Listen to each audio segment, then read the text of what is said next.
Sure. Paul Ingraham, thank you for coming on my podcast. You are welcome. I'm happy to be here. That's good. All right. So we've known each other for years. I've been reading your amazing blog. It used to be called saveyourself.ca. It's now painscience.com. That's right. That's right. Yeah. Spent several years at saveyourself.ca until I got absolutely sick of that name. Shouldn't have used it. Was never a good idea. And moved on to painscience.com in 2015. I mean, that site, what I always my impression when I go to it is it's like Wikipedia.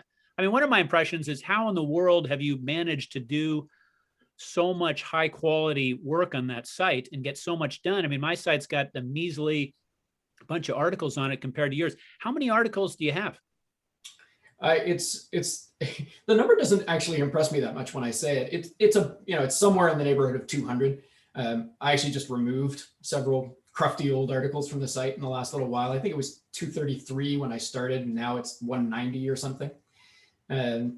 But a lot of those articles are huge. They're big. Yeah. The number's not that big. I've got 200, but I mean, how much have you written on like frozen shoulder? How many words? All of that's in one place. There's just one tidy package of frozen shoulder information. So I've written one medium-sized book about that, and I think that one's about words. But of course, a lot of that content is related to, it's brought in from other parts of the site and consolidated and massaged so that it fits the topic of frozen shoulder. And so if you count all the other stuff that I've written that's closely related, it easily 100,000 words. That's insane. I mean, that's a book right there. But Sure. so, I mean, just so everyone knows, your website is a collection of evidence-based information on a wide variety of musculoskeletal conditions and pain science itself. Tell us more in your own words, like what the site is about, what's there. Sure. It started out as a self-help site for my clients when I was with. So the original spirit of it was, helping people with their aches and pains. And then around the end of the 2000s, I started turning it into something a little more ambitious and broader in scope. I think of it as a sister site to sciencebasedmedicine.org. It is the SBM of aches and pains medicine. And that is slowly taking me into topics I never would have dreamed about when I began. When I started, it was focused on the kinds of things that a massage therapist would typically deal with, and got a little bit ambitious because I was marketing myself as a pain troubleshooter at the time, which makes me cringe now. The idea that I was selling myself at a good hourly rate as a troubleshooter for tough chronic pain problems back then, the things I didn't know blows my mind. So, even back then, I was thinking in terms of tough chronic pain problems, but that's become much more the focus over time.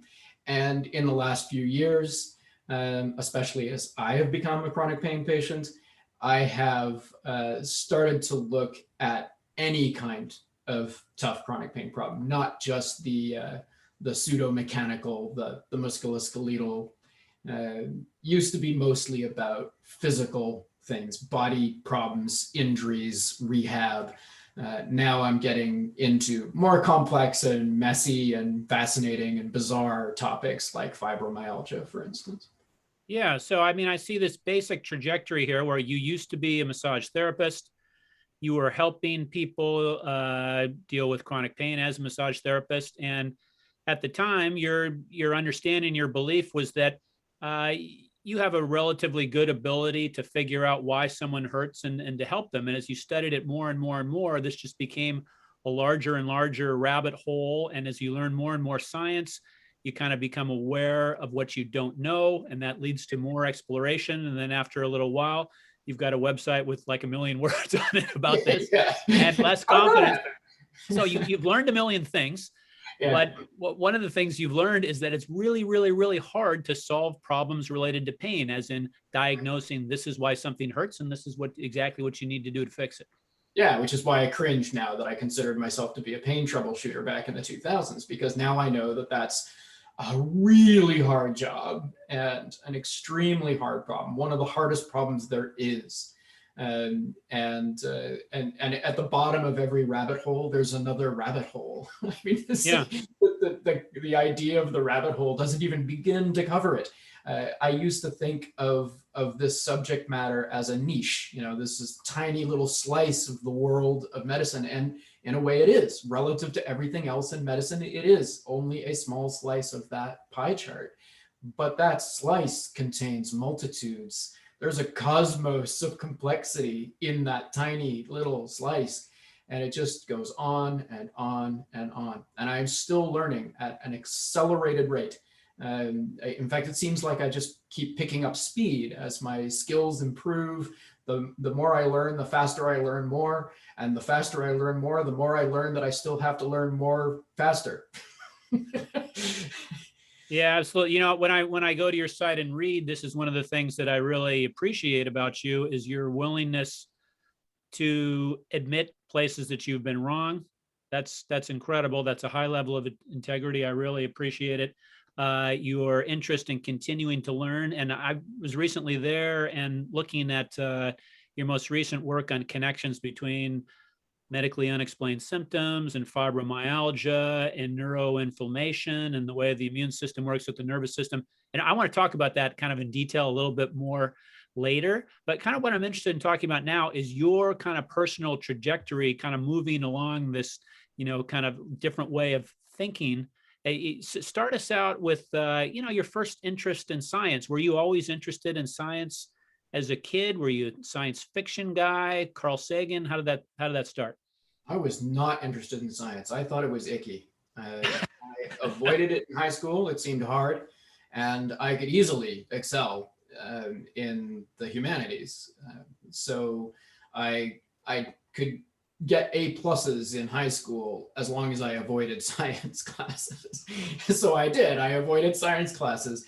I was already a writer then, and already showing every sign of doing my metacognition on the page. I need to write about things to understand them. For some reason, there's something about me.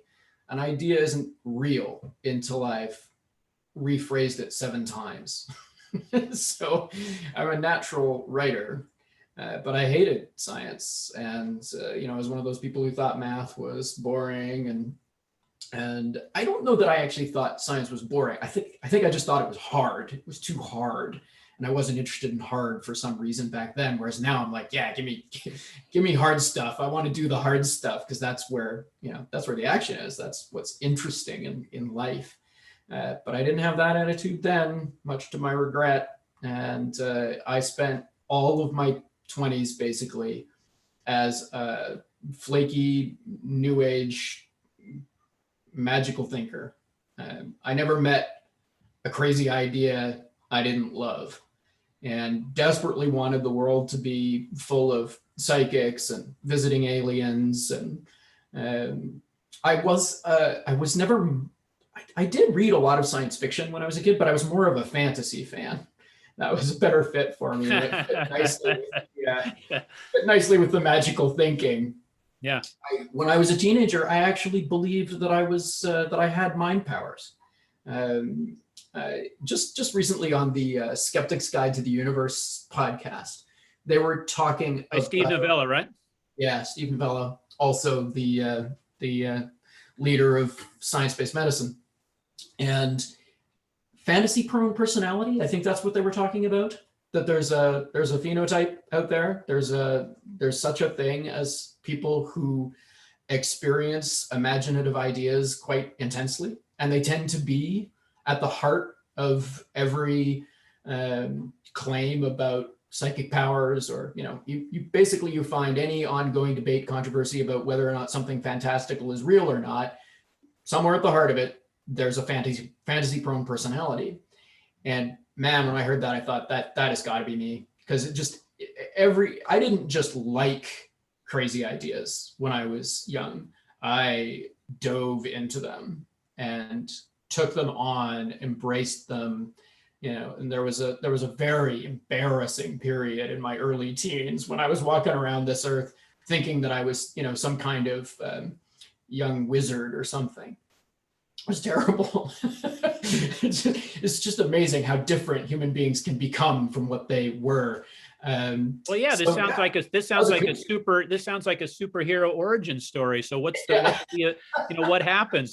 So you're on top of a building, and now I'm going to fly, and then you hit the ground, and then how does this work? What brings you into contact with reality?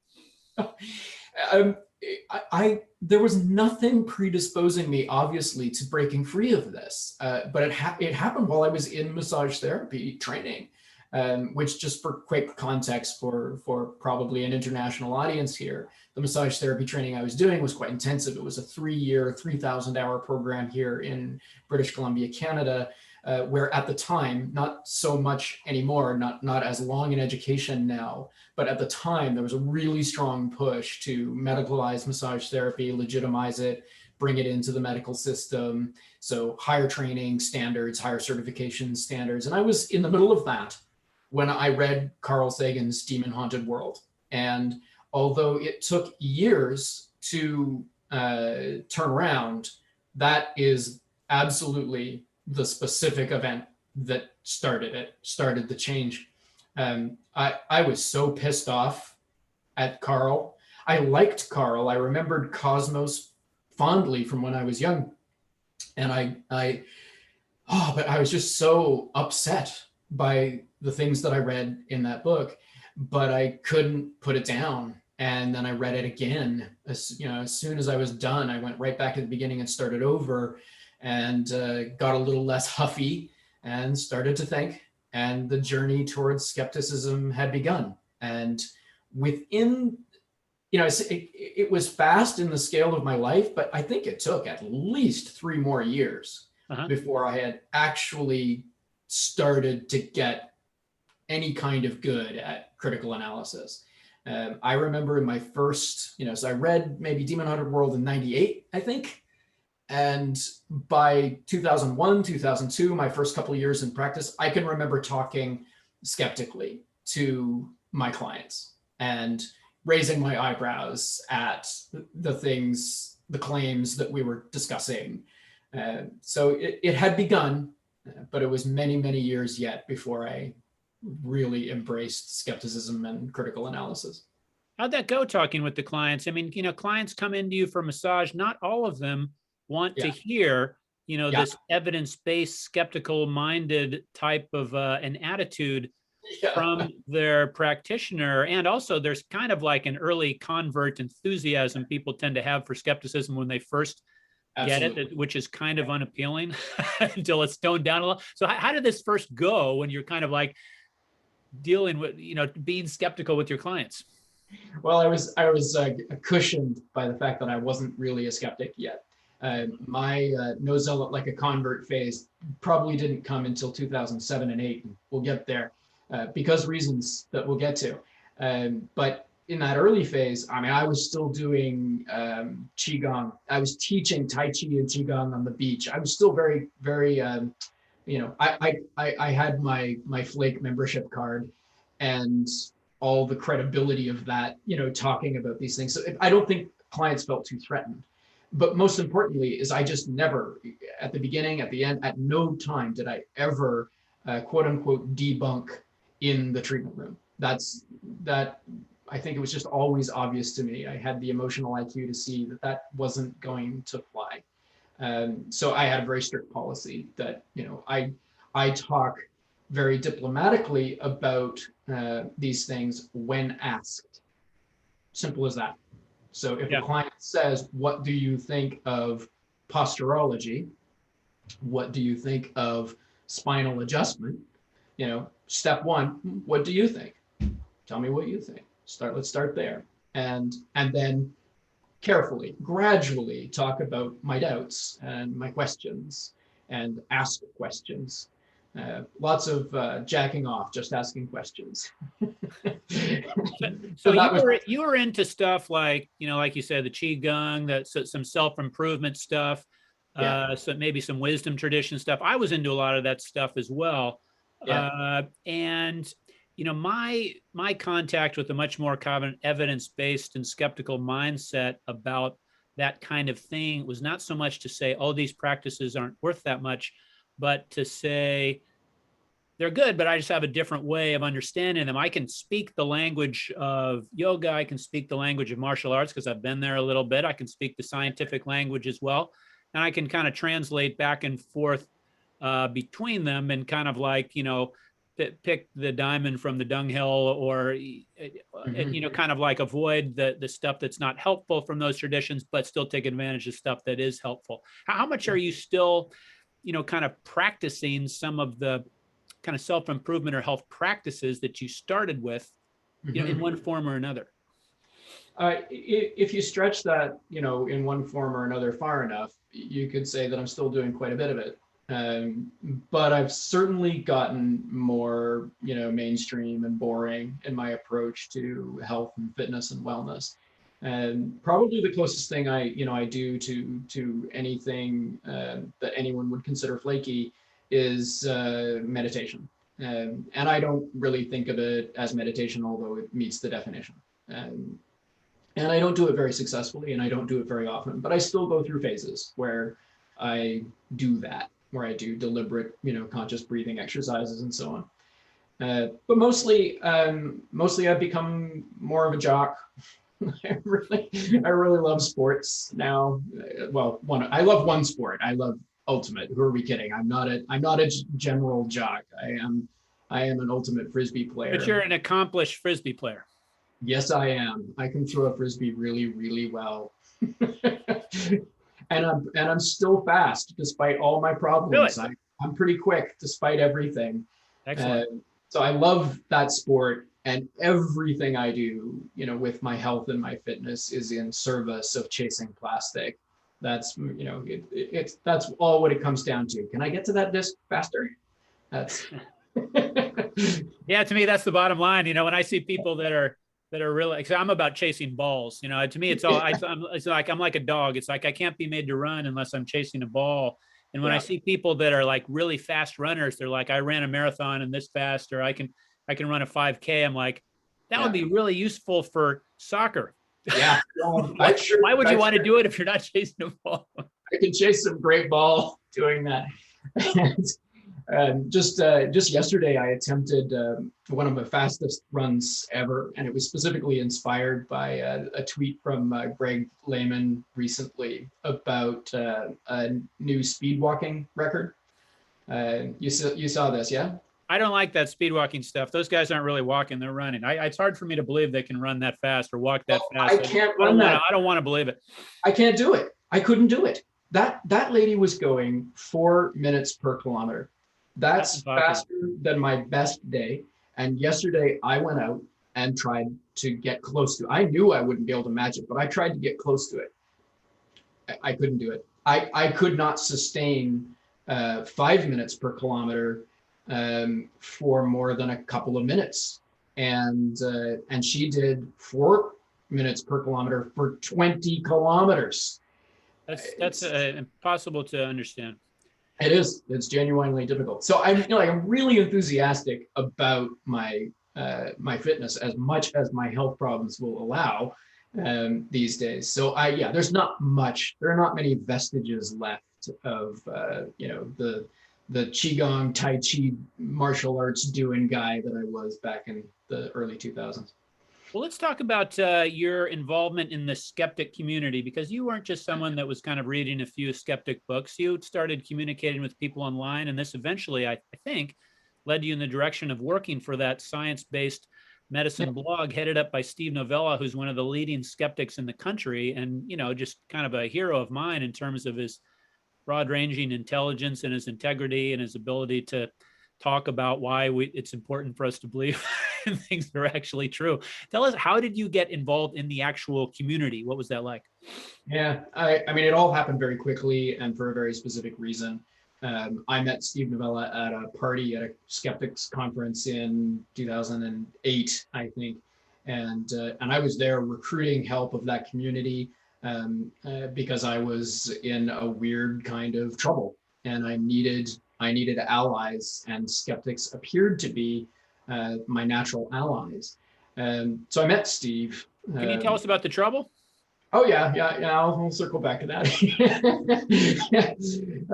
But meeting Steve, really, it was the nugget at the center of it all. In a relatively short conversation, maybe 20 minutes or so, I basically went from, I'm a fish out of water here, and this is all very weird for me, to how about I help you? How about I do some, web publishing and editorial help with sciencebasedmedicine.org? And the next thing I knew, I was doing that and getting a crash course in critical analysis and learning at an accelerated rate. It's hard to imagine how I could have learned faster or better or from better people than I did in that role. And it was just achieved by volunteering. I just said, can I help? I like what you're doing. Can I help? And it's relevant to what I'm doing, so I'm going to learn a lot. And he said, sure. And so I did. And within a, certainly, well, I guess almost overnight, I was a card carrying skeptic at that point. I loved what I saw at that conference, and I loved what I saw in that community. And so I was very eager to adopt my new identity, and I certainly had the no zealot like a convert thing. Like basically every baby skeptic, I was too enthusiastic, had no idea how little I knew, and was just super eager to debunk things as hard as possible. Debunk. Yeah. Well, I think that's kind of what I wanted to talk about is that I noticed in the skeptic community, I'm not really involved. I'm interested in what they have to say. I don't have the involvement that you do. But I noticed there's different styles in this community. And I think that there's debates that go on in the community, maybe kind of like about how negative to be. So, I mean, you can go about your business of debunking things in a way that's kind of like rude or dismissive or impolite, or maybe even kind of being biased on the side of this doesn't work.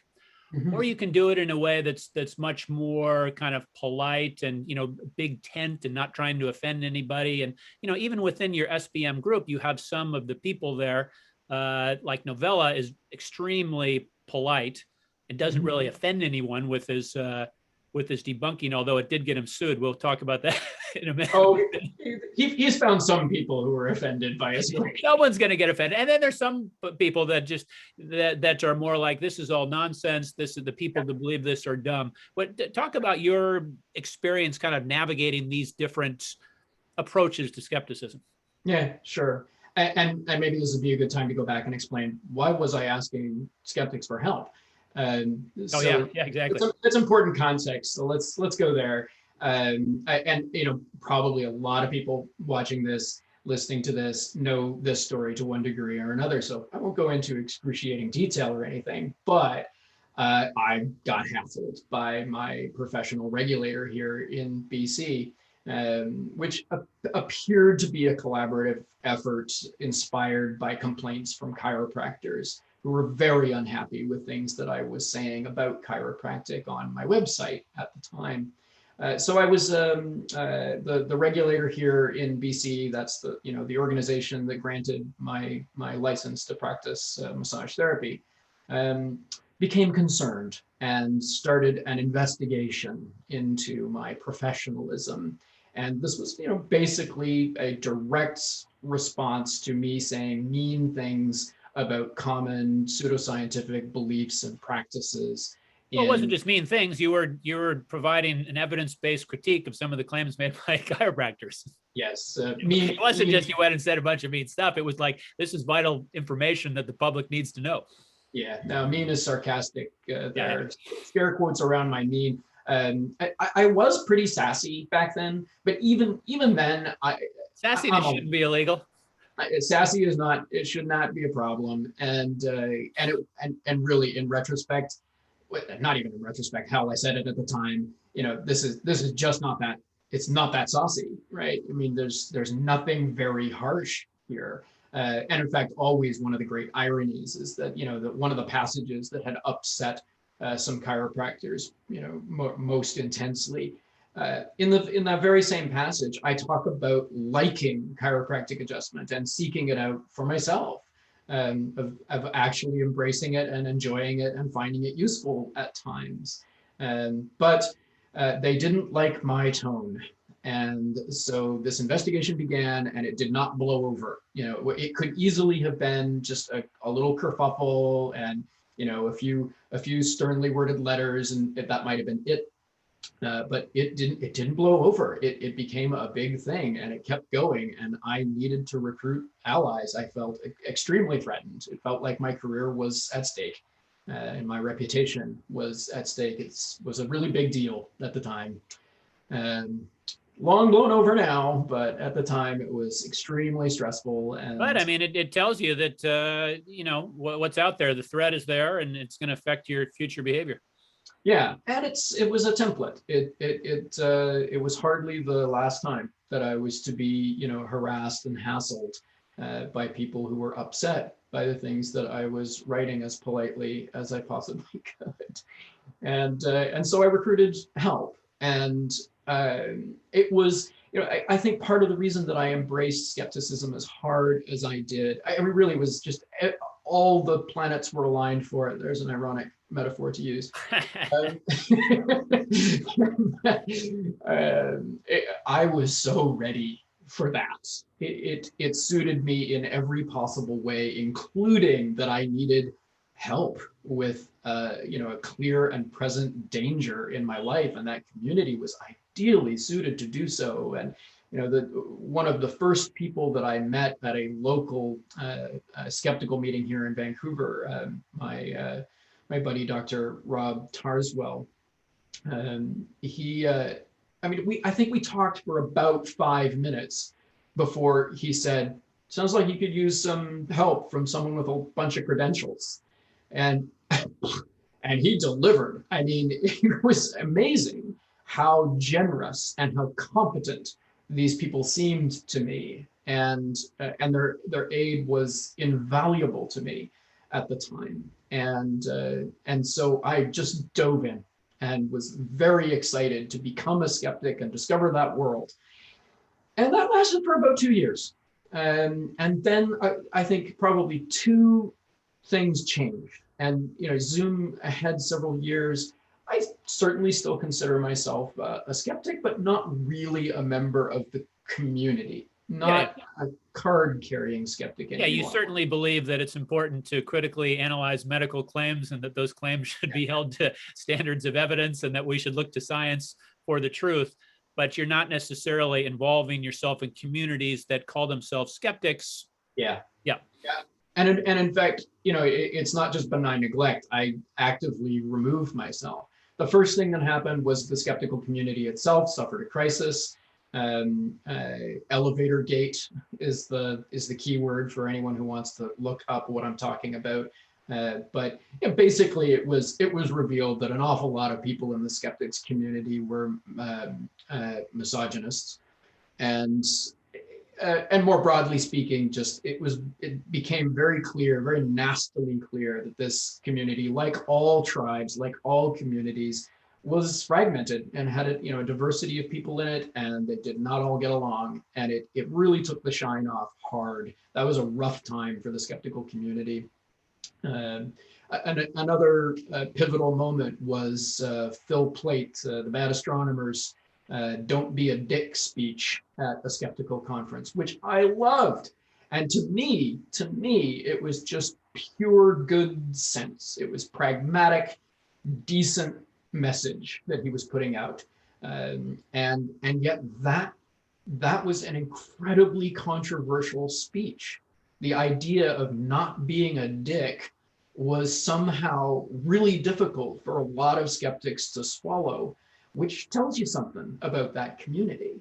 Yeah, I mean, there's some people show up because they think it's the license to be a dick. I mean, having been a lawyer and gone to law school, I can say that 90% of the people there are Yeah. interested in truth and justice, and using the tools that are taught there as a way to do that. And they're good, motivated people with good intentions. I think lawyers get kind of a bad rap.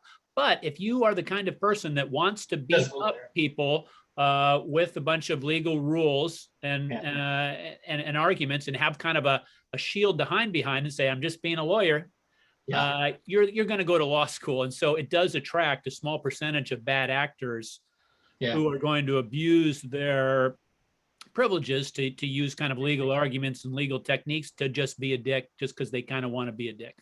Yeah. And I assume something similar happens in the skeptical community. Some people just really like to argue. They like to feel smarter than other people. They like to say, you're the dumb one.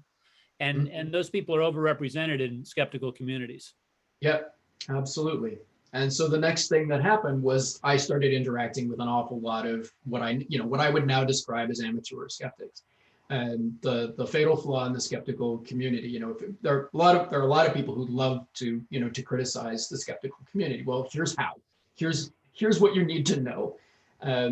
Most of what skeptics are accused of by their butthurt critics is nonsense, but certain things deserve to stick. And the most important lesson about how to think critically is that it all applies to us.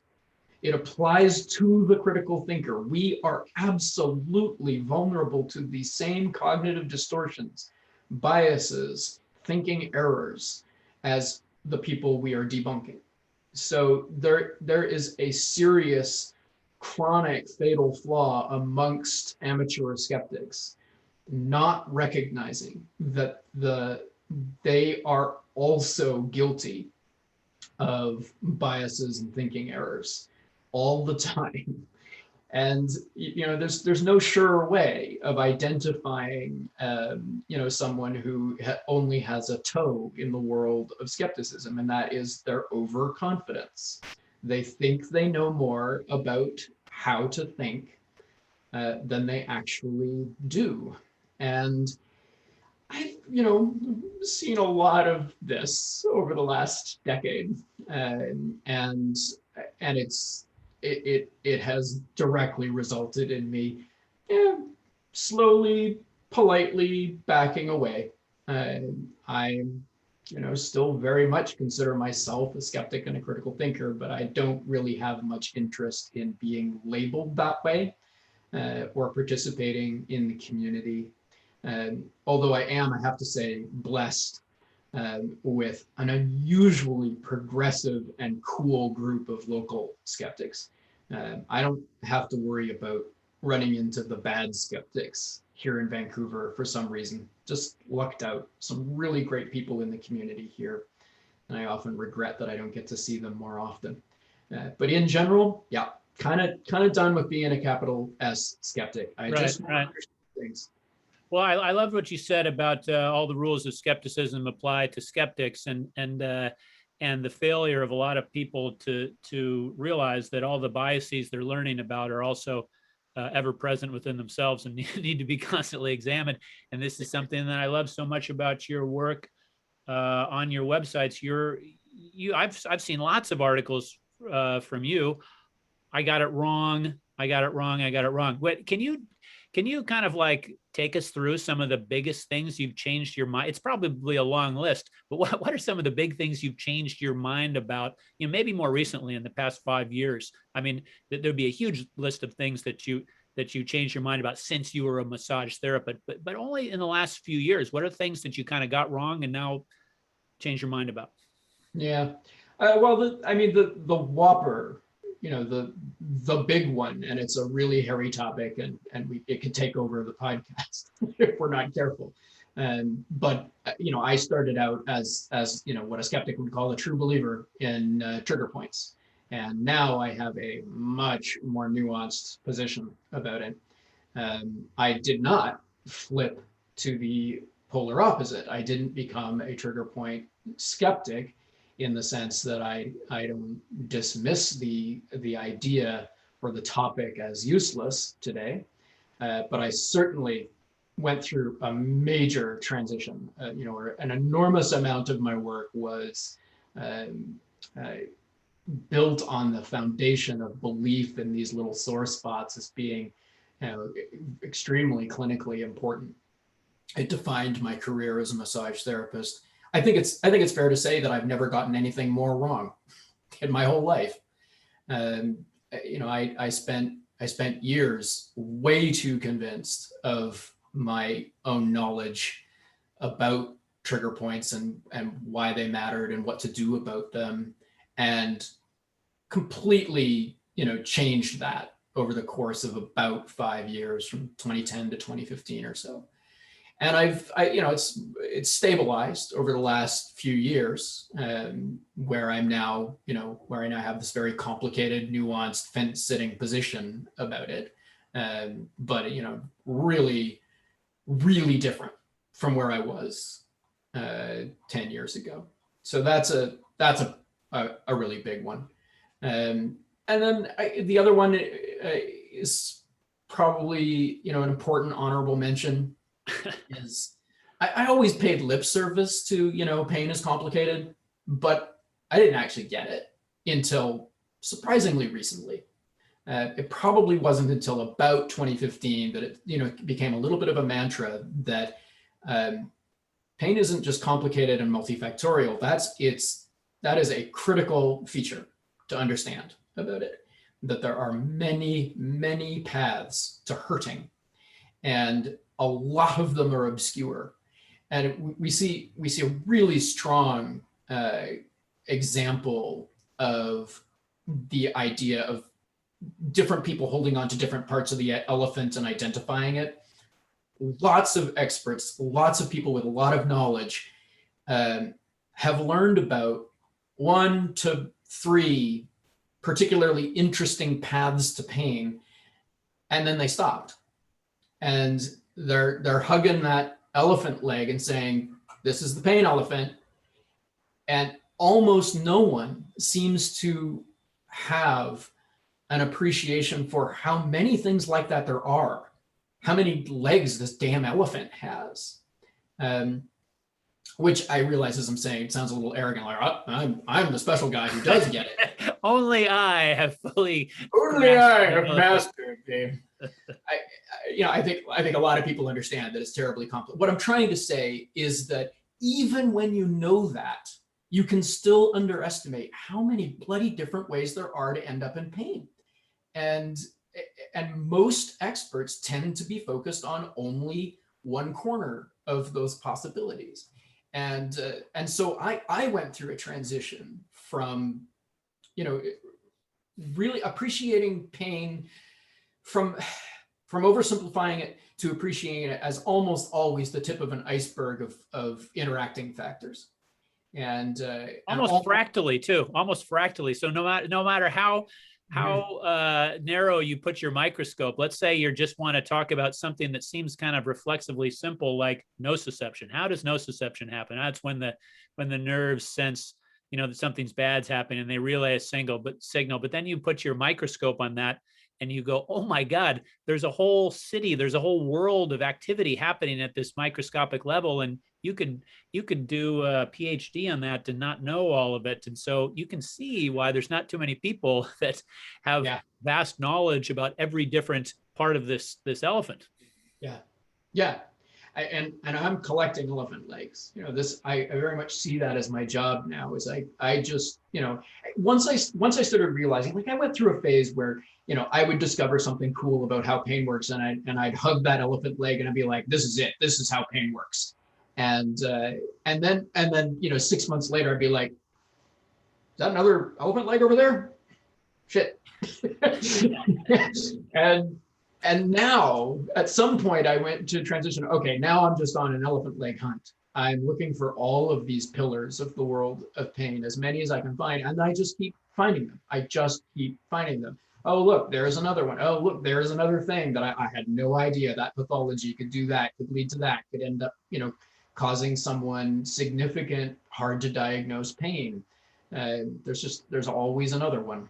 Well, as you look at all these different perspectives on pain, I mean, I think of it as it's kind of like a network. You know, every idea that you hit on, whether it's sensitivity here or sensitivity in another part of the body or fibromyalgia, any topic you're on, you start making connections to other topics, and it's like a network. You can get to anywhere from anywhere. Everything's connected to everything else. You know, it's like when you go, like, this is what a rabbit hole is like. You go to Wikipedia and you click on one topic, and that gets you to click on another topic, and it takes you somewhere else, and it's all very tantalizing, and you feel like you're getting somewhere, and then you end up back where you started, and there's no obvious place to start and finish it. You're just kind of pinging around all these different nodes in a network, and it just gives you this sense of vast complexity. But there is this appreciation that certain nodes in the network keep popping up more than others, and so you give more attention to them.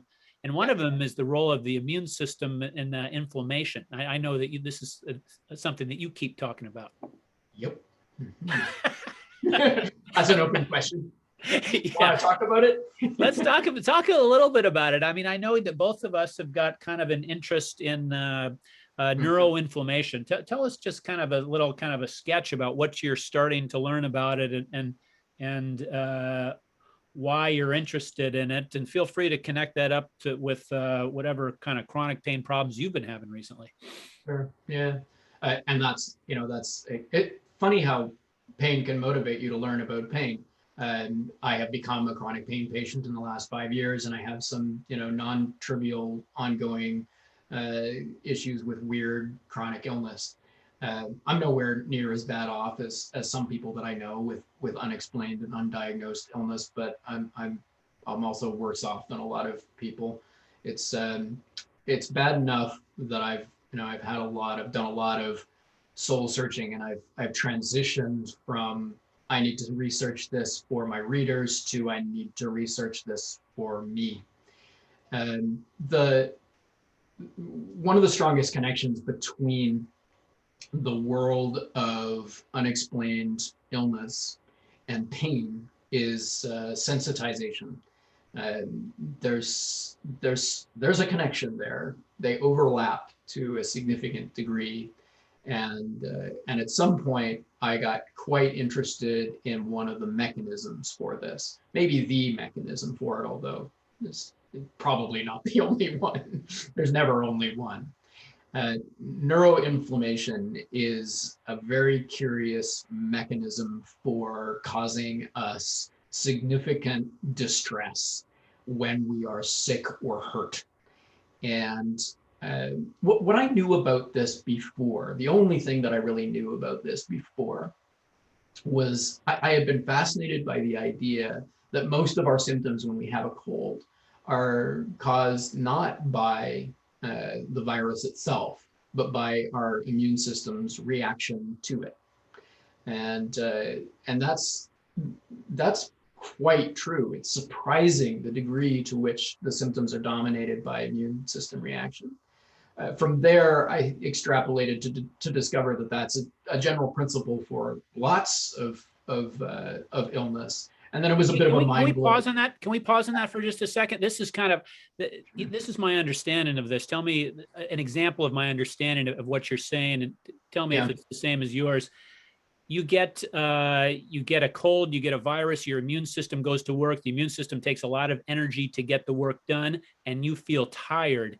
It's not so much that you feel tired because the brain is saying, oh my God, there's just no energy for me to do anything. It's that the brain is saying, let's make this person feel tired so he doesn't go out and do a bunch of stuff so that there's more energy left over for the immune system to get the job done. All of the bad stuff we feel, it's like the brain doing it to you on purpose to motivate you to engage in behaviors that'll help you fight the illness. Is that kind of the way you think about it? Is that what you mean? It's a step closer to it, but I would call that top-down modulation. That would be the brain making a decision to enforce a policy, which is a thing. That's a thing that happens, top-down modulation of all kinds. That's a large part of what the brain is for. But in the case of illness, I don't think that the brain is being given a choice. And it's not being given a choice thanks to the magic of the mechanism of neuroinflammation. We are made to feel lousy because our nervous system is literally inflamed. So the immune system reaction to an infection is exploited. It's already happening. As long as we're fighting this infection, as long as we got lots of immune system activity going on here, we might as well extend that, since those immune cells are out and busy and doing things, let's have them hit the nervous system and essentially irritate it, which feels terrible to us. And it's what generates that feeling of fragility, acute fatigue, malaise that really suppresses activity.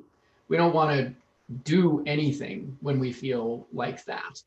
And it's not the effect of the virus, not directly.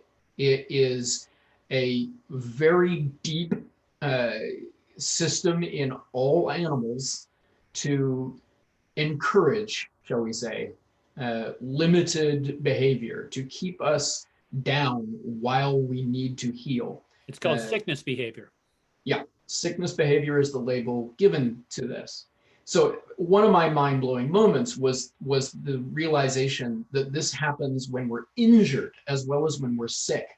When I was thinking exclusively in terms of illness and how many of our symptoms were collateral damage from immune system activity, that was one thing. But then I realized, this is actually a recognized phenomenon in the aftermath of injury as well.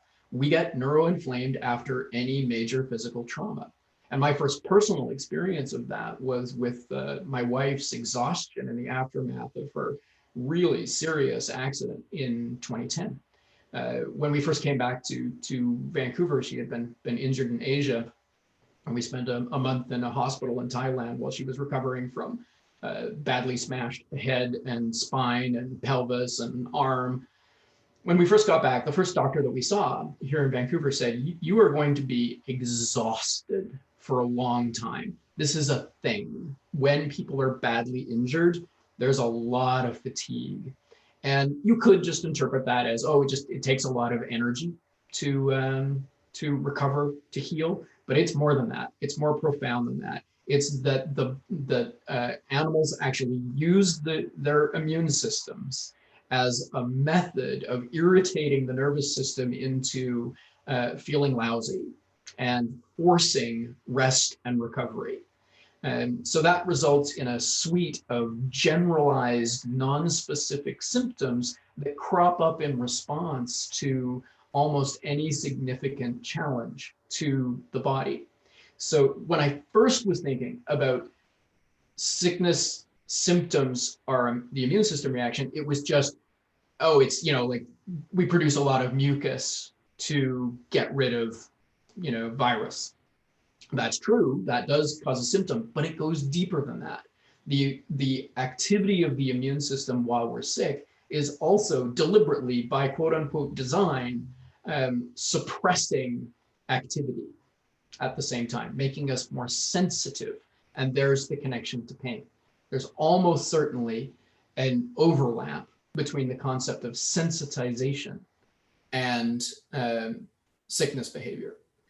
What better way to make an organism shy about moving around? What better way to force rest and recovery than to make everything hurt more than it should, more than it does normally? Essentially, induced sensitization. And this happens to every significantly sick or injured organism. And then the final piece of the puzzle to sort of get the kind of moment is, and this probably doesn't just happen with major illness and trauma. It probably also happens at a more subtle level in response to triggers that we don't understand, and possibly even dysfunctional triggers, like a kind of temporary autoimmune disease, or not so temporary. That it's possible that this system can be invoked by variables that we really don't understand yet. In fact, it's likely. So this idea of excessive neuroinflammation, initially, initiated by protective responses, can start to be an explanation for chronic fatigue or chronic pain syndromes or other medically unexplained symptoms. Yeah. Yeah. It's every person who seems to be quite sick, but there's no apparent reason why. It's possible that what we're mostly seeing is the neuroinflammation, which is, this is something that crops up in response to any significant biological stress. And that's true even when we don't know what the biological stress is. Yeah. Yeah. I think you could convince someone of the likelihood that neuroinflammation is playing a role in these complex conditions without too much trouble. But I think it would be hard to convince the medical establishment to start being much more aware of it until they have a tool to fix it. Mm-hmm. You know what I mean? So, I mean, people who have medically unexplained symptoms tend to get very, very bad, if not completely dehumanizing care from the medical establishment. And I think that's partly because this knowledge doesn't find a home in the care that's being given because it doesn't turn into a saleable treatment. I mean, what's your experience with going to doctors with the kinds of symptoms that you have? Most people have horrible experiences with that. Yeah, and I've had horrible experiences with it. It is a nearly impossible problem for medicine. There's a very popular perception, partly one that physicians have created and that medical science has created, that medicine is really advanced, and it's not. it's a lot more advanced than it was 200 years ago, but it just has a long way to go, and a lot of this is economics and logistics too. So something that I like to advise people to do is don't hound a specialist for a diagnosis. Don't go in there with the assumption that they must have the skills and ability to know. The pragmatic economic reality is that every specialist is completely, thoroughly, not just consumed, but overwhelmed by caring for problems that they actually understand and can do something about. And so it 100% is in their interests to pass the buck if you're a puzzling, weird patient. Not only can they do it, they can do it and sleep well at night because they know that they don't understand you and can't help you. It's all they can and do, justify it as an ethical choice to say, I'm sorry, but you need to see someone else. I don't know what's wrong with you. So for instance, when I sought care originally, the first neurologist that I saw, there was a really predictable path that it took. We had 2 rounds of testing. One was just absolutely, rote basic screening for major neurological pathology. And the second was, maybe just scratching one thin layer deeper. And when that was done, he was done with me.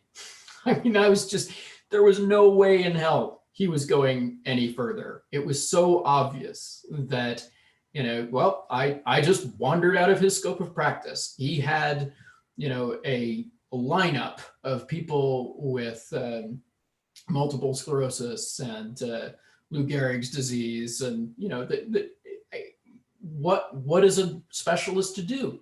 He honestly didn't know what was wrong with me. What was he going to do? So I'm going to tell one more specific story about that. One of the symptoms that I have, and it's just as much fun as it sounds like, I promise. Thunderclap headaches. These are very intense, sudden onset headaches. So I'm just walking along, minding my own business, and suddenly I have an intense, disabling headache.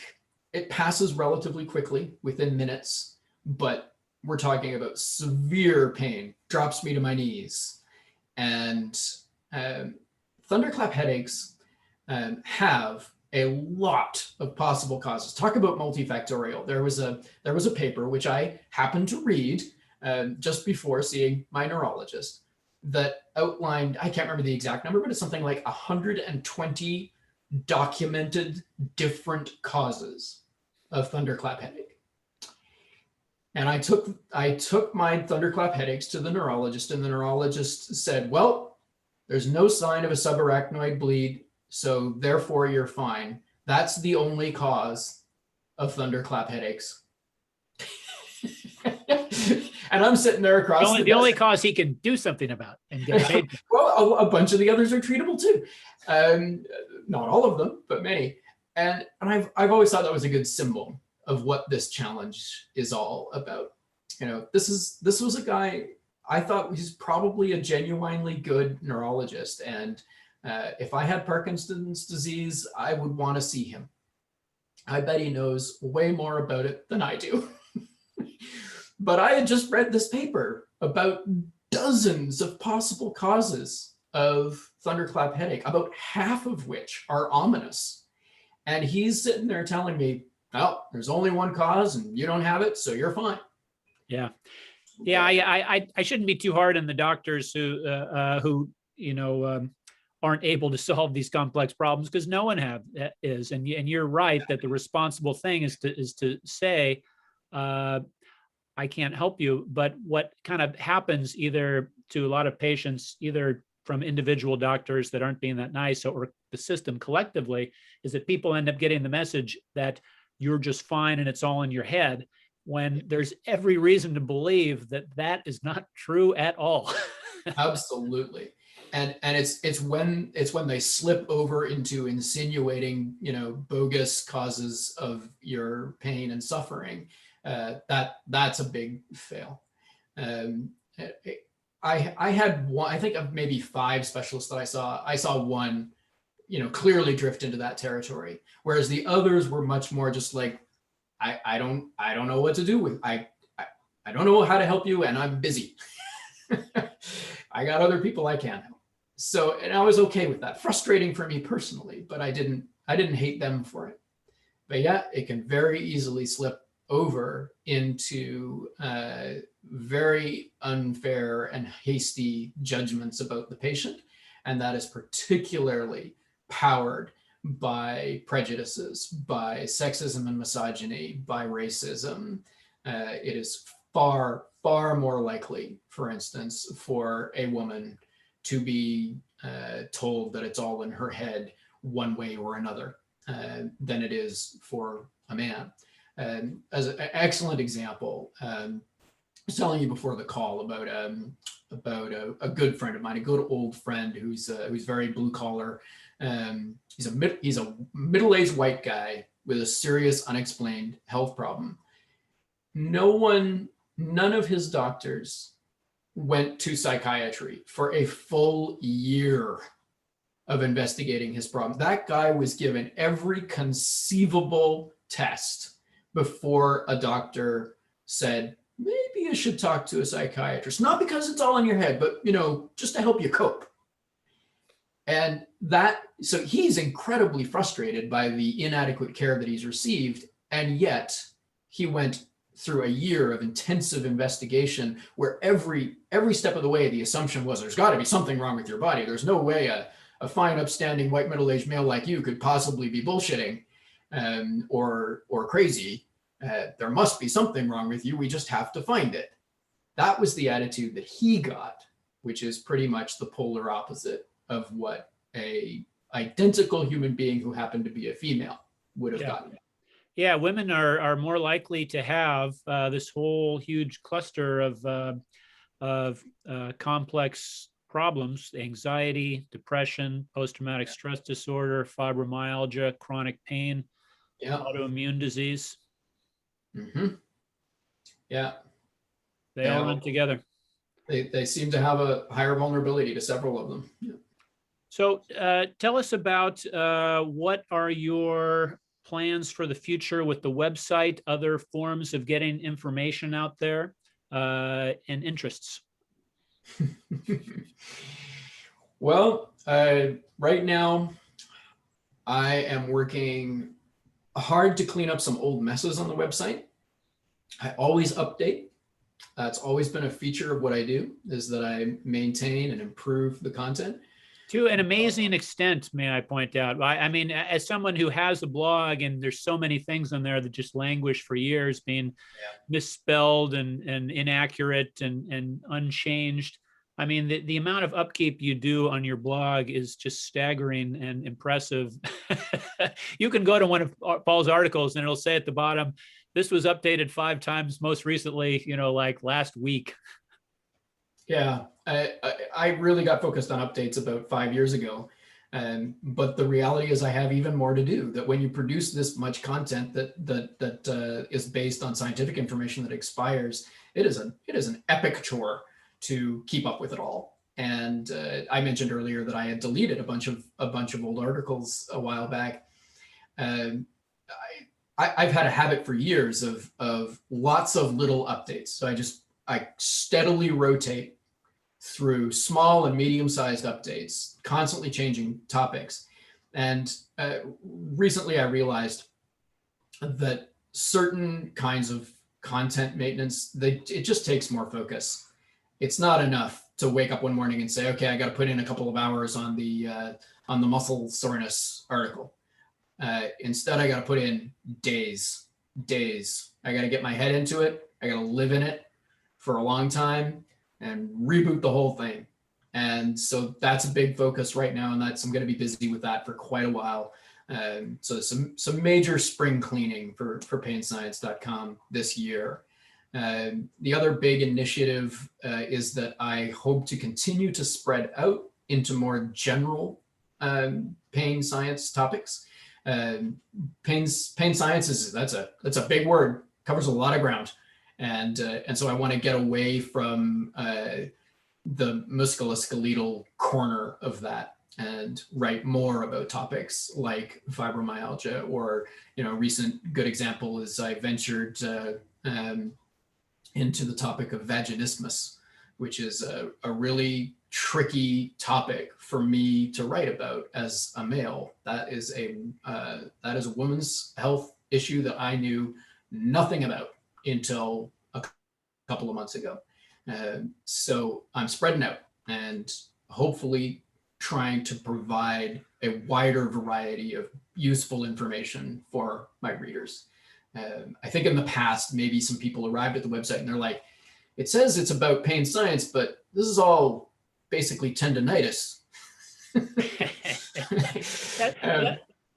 That reminds me, I wanted to ask you, you occasionally share some funny stories about the feedback you get from your readers. I'm sure you get a lot of feedback which says this site saved my life. It's wonderful. Thank you so much. You get a lot that's irate and says it's hate mail and says, how dare you question this treatment? And you get a lot that's just damn weird. Give us an idea of what it's like in your inbox. My inbox is a strange place. Fortunately, it is much less of a dramatic place than it used to be. I think I've really honed my diplomacy skills, and so there's not nearly as many unhinged people in my inboxes. but it's still pretty common, and overwhelmingly the most common theme, the most common complaint is that I'm too negative. Right, because I'm questioning things that people believe in and care about, and anyone who's got a cure story, I had problem X and I solved it with treatment Y.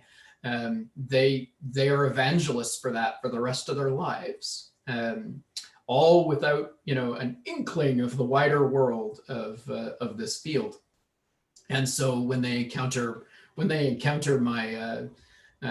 my skepticism, they are outraged, and I get told a lot, that I'm negative, that I have a closed mind, but a lot of it is, I don't think unhinged is an unfair word, and I've long believed that it's pretty obvious from the contents of my inbox that there's a lot of mental illness out there. And I think a great deal of the strangest email that I get is coming from people who have genuine mental problems. It's hard, and this is the thing. It's hard to tell the difference. Is this person simply a beginner with an attitude problem? or are they not well? And I very often get that vibe from some of my messages. So yeah, lots of accusations of negativity, and lots of one of my favorite things to do is to look at the Google searches that people are using to come to the site. Now, oh my God, some of them are just surreal. It's so weird, the things that people type in to Google to get to my content. And it's, what are they making of it? If your mental process was that and it led you to my stuff, what are you going to do with it? So it's not just, evidence-based methods to treat plantar fasciitis. It's something much more exotic. No, and I should give you an example right now, but I can't. They're so weird. I've got a bunch of them written down somewhere, but like truly strange things. So I take all comers, but there's writing about this stuff attracts trouble. Beliefs about health are so numerous. Oh my gosh, people have beliefs. That there's an article that's hot right now. It's making the rounds. It's an article in the New Yorker about posture correction devices. Oh yeah, I haven't had a chance to check it out. It's artful, as you would expect. For the prose is sparkly, but there is not a breath of questioning or skepticism in it. It is really just a survey of what people believe about posture. And people are saying, a lot of people are saying. A lot of people One saying. of Trump's favorite phrases, yeah. Yeah. There's just so many beliefs. This is my point. There's so many beliefs. People just absolutely love to believe things about healthcare, and it is routinely a belief held in the near perfect absence of anything resembling evidence or even a coherent rationale. And it's so everything I do, every single thing I write is stepping on someone's toes, and it's just inherent in the work. Well, you've taken a tremendous amount of abuse from a lot of people over the years for just telling the truth, and you're a warrior for the truth, and you work very hard to figure out what's true, and you're smart and you're hardworking. So, I mean, I just couldn't have more admiration for what you've been doing over the years, and especially in regard to one of the biggest problems we have in the world, which is people suffering in chronic pain. And what could be better or more admirable than working hard to figure out this puzzle? So I just want to thank you for that, and tell you how much I appreciate that, and for coming on the show and talking with us. What can we where can we find you online? Do you want to give anybody any information about where they can find you, or something you want to plug? Anything? Sure. I mean, you've said the name of the website a dozen times, but what I'd like to encourage people to do, I've been having, I think, more and more trouble getting good constructive criticism. As my reputation has grown over the years, I feel like more and more people are being more and more polite to me, too polite. Are you requesting that people criticize you? Is that what you're asking for? Well, and more specifically, go to painscience.com, look for something that you want to understand better. And if the question isn't well answered, or if there's something you want to know that isn't covered, or I could obviously make it a better link to share with your clients in some way, tell me. So, talk to me about it. Send me an email about it. I would love to see that. So it's, the website is always changing, and I'm actively working all the time to make it better and better. And people who, the last time they dove in and read a good long pain science article, 3 years ago, I guarantee you it's not the same article anymore. So come back, have a look, and look at it thinking, now what would make this even better to share with a colleague or with a client? Well, that is pure Paul Ingraham, and thanks thanks for ending on the essence of what you're doing with that site, and thanks for coming on. Thanks very much, Todd. It was fun.